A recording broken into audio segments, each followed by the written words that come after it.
ایک دن نبی پاک صلی اللہ تعالی علیہ وسلم نے صحابہ سے پوچھا نا، بتاؤ مجھے دنیا میں سب سے بہترین عورت کون ہوتی ہے؟ لوگوں کا اپنا اپنا رویہ ہوتا ہے. کچھ کا خیال تھا کہ جو قرآن پاک کی حافظہ ہو، کچھ کا خیال تھا عالمہ فاضلہ ہو، کچھ کا خیال تھا کہ بچوں کی تربیت ٹھیک کرنے والی ہو، دین جس نے بچوں کو سکھایا وہ بہتر ہے.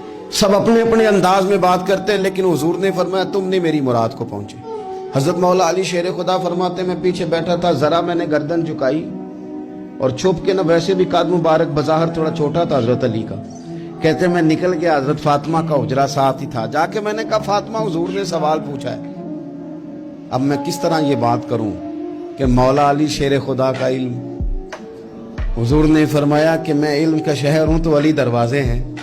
تو اگر حضرت علی بھی کسی سے مسئلہ پوچھنے جائیں تو پھر بتاؤ نا کہ سیدہ فاطمہ کا علم کتنا شاندار ہوگا، ان کے علم کا کیا مرتبہ اور مقام ہے کہ حضرت فاطمہ سے پوچھا جا کے. کہا فاطمہ آج نہ حضور نے سوال پوچھا ہے تو سب صحابہ محو حیرت ہیں.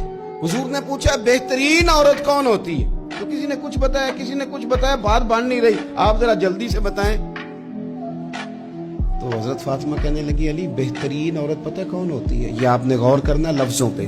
کہا بہترین عورت وہ ہوتی ہے جسے نہ کبھی غیر مرد نے دیکھا ہو اور نہ کبھی اس نے غیر مرد دیکھا ہو، وہ سب سے بہترین عورت ہے. آپ میری بات پہ غور کریں، بس یہ حد ہے، یہ سیدہ فاطمہ کا پیغام ہے، یہ آج کے جمعے کا میسج ہے. فرمایا نہ اس نے غیر مرد دیکھا ہو اور نہ غیر مرد نے اسے دیکھا، بہترین عورت ہے. حضرت سیدنا علی المرتضیٰ کہتے ہیں میں چپکے سے آ کے پھر صفوں میں بیٹھ گیا. بات ابھی جاری تھی، صحابہ بات کر رہے تھے، میں نے ہاتھ کھڑا کیا، میں نے کہا حضور بتاؤں؟ فرمایا بتاؤ. میں نے کہا یا رسول اللہ بہترین عورت وہ ہوتی ہے نہ اس نے غیر مرد دیکھا ہو اور نہ غیر مرد نے کبھی اسے دیکھا ہو. حضور نے میری بات سنی تو مسکرا کے فرمایا فاطمہ میرے جگر کا ٹکڑا ہے. کہا فاطمہ میرے جگر کا ٹکڑا ہے. تو حضرت علی المرتضیٰ کہتے ہیں صحابہ ایک دوسرے کا منہ دیکھ رہے تھے کہ بتایا تو علی نے. تعریف حضرت فاطمہ کی انہیں نہیں سمجھ آ رہی تھی، میرے دوستوں کو تو، مجھے تو آ رہی تھی نا.